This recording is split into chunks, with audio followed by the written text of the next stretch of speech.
Selamat sore, nama saya Desi Rahmayanti. Saya wali dari Angkasa Timur Gardanegara dan Antariksa Timur Gardanegara. Saya spesialis ortodonti.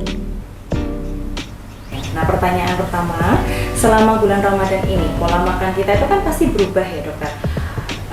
Biasanya kita bisa makan pagi, siang, sore, malam, tapi kalau ini kan kita cuma makannya pas sahur sama berbuka aja. Nah, dari sudut pandang dokter, seberapa besar sih pengaruh perubahan pola makan ini terhadap kesehatan gigi dan mulut kita?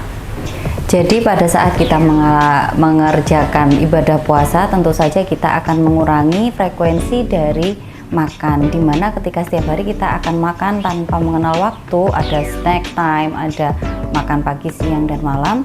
Dan sekarang ada jeda waktu yang kita lakukan untuk menunda makan dan minum. Tentu saja ini akan membuat rongga mulut kita lebih sedikit untuk mengenai bahan makanan tersebut, dan akhirnya membuat gigi kita menjadi lebih bersih lebih lama, dengan syarat setelah sahur dan setelah berbuka kita harus membersihkan gigi dengan sikat gigi. Oke dokter. Nah, tadi kan memang banyak keuntungan ya. Ternyata dengan adanya puasa itu juga membuat beristirahat mulut dan gigi kita. Tapi dokter, yang menjadi permasalahan itu adalah kadang aroma mulut kita itu ternyata sedikit tidak sedap ketika berpuasa. Sebenarnya apa sih penyebab utama kondisi ini dan bagaimana caranya kita mengatasi aroma yang tidak sedap ini supaya tetap pede gitu loh ketika berpuasa, tapi tetap bisa bersuara gitu di depan orang. Baik, jadi apa yang terjadi ketika kita sedang berpuasa dan kita tidak makan dan minum?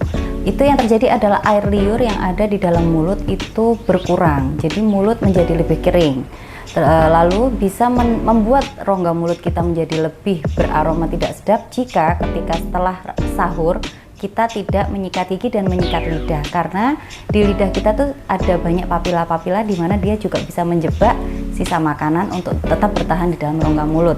Untuk menanggulangi hal tersebut, maka kita bisa mengurangi aroma tidak sedap tersebut dengan banyak minum ketika sahur dan berbuka puasa, memakai tongue cleaner yang bisa membersihkan papila-papila lidah kita, dan yang bisa kita tambahkan juga untuk memakai mouthwash atau gargle yang bisa dipakai untuk menyegarkan. Namun jika bisa itu diencerkan saja, tidak dipakai terlalu sering karena juga tidak baik jika tergantung dengan mouthwash tersebut.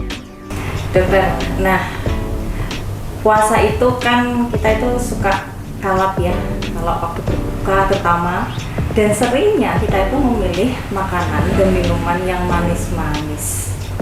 Nah, apa sih dampaknya bagi kesehatan gigi kita jika kebiasaan dilakukan setiap hari selama Ramadan?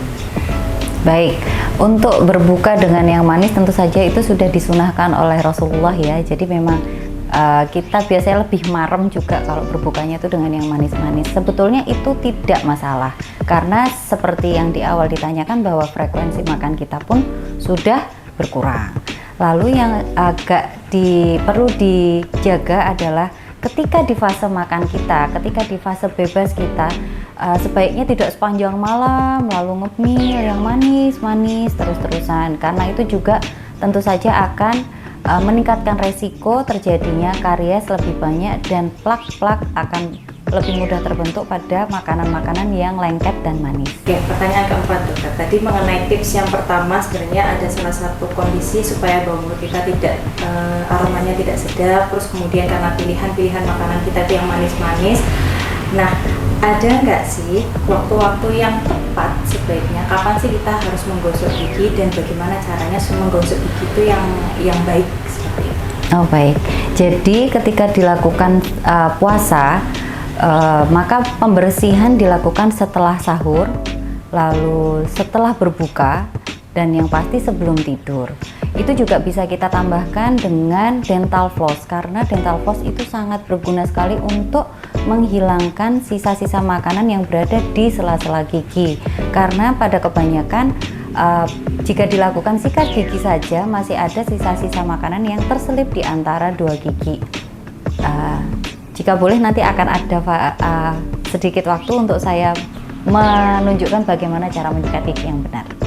Mohon izin saya akan memperagakan bagaimana cara menyikat gigi yang lebih efektif dan lebih bersih. Jadi di sini kita bisa lihat ada gigi di mana biasanya kita terlatih untuk menyikat gigi adalah gigi atas dan gigi bawah itu mengatup. Dan kita terlatih juga untuk menaruh odol dari ujung ke ujung penuh dan kita menyikat giginya begini. Seperti ini. Nah, ketika dengan menyikat gigi yang seperti ini, maka sisa-sisa makanan tidak akan terbersihkan secara sempurna. Maka biasanya jika saya mengajarkan kepada pasien dan kepada anak-anak, biasanya saya menanyakan dulu bahwa bendera Indonesia warnanya apa? Warnanya merah dan putih. Kita umpamakan seperti gusi dan gigi. Lalu pada saat kita menyikat gigi, sebaiknya kita agak angkat mulut kita seperti ini. Jadi tidak ngatup gini, tapi A. Lalu arahnya seperti bendera Indonesia, di mana tidak memakai sendi pundak dan siku kita, tapi kan biasanya kita begini ya. Nah, jika terlalu keras maka akan ada lubang di antara gigi dan gusi yang memanjang seperti itu. Itu karena sikat gigi yang terlalu keras, maka kita akan melukai gigi kita sendiri dengan sikat yang kita pakai. Maka disarankan untuk agak sedikit, dengan seperti mengingat bendera Indonesia merah putih, kita pakai sendi pergelangan tangan ke atas, merah putih merah putih merah putih merah putih merah putih merah putih. Lalu untuk yang ke depan merah putih ke atas juga, yang atas ke bawah. Begitu pula dengan sisi yang sebelah kiri seperti ini, agak mangap sedikit dan merah putih merah putih merah putih. Jangan lupa untuk menyikat bagian oklusal atau bagian kunyah, dimana di sini sangat penting juga. Lalu diputar seperti ini, kita memutar seperti ini ke atas sampai belakang. Begitu pula yang sebelah kiri. Dan kita tidak perlu memakai odol yang dari ujung sampai ke ujung, cukup sebiji jagung saja supaya lebih efektif dan bisa dicoba di rumah, bahwa dengan sebiji jagung itu akan sudah cukup berbusa dan cukup bersih. Berkumurnya cukup 3 kali saja, tidak perlu sampai betul-betul bersih, karena fluoride yang ada di dalam pasta gigi akan melindungi permukaan gigi secara lebih baik. Seperti itu. Lalu kita bisa juga jika diperlukan kita memakai dental floss. Dental floss bisa dipakai yang seperti ini. Lalu kita bisa masukkan ke sela-sela gigi untuk membersihkan diastema atau celah di antara gigi ini dengan lebih baik. Mungkin pada awal-awalnya agak berdarah karena dia akan dekat dengan gusi, namun tidak apa-apa, biasanya dia akan lebih bersih daripada tidak memakai dental floss. Lalu dental floss juga ada 2 modelnya, kita bisa juga pakai yang model benang seperti ini. Ini bisa didapatkan di toko-toko manapun ya, di apotek dan toko-toko dengan cara seperti ini.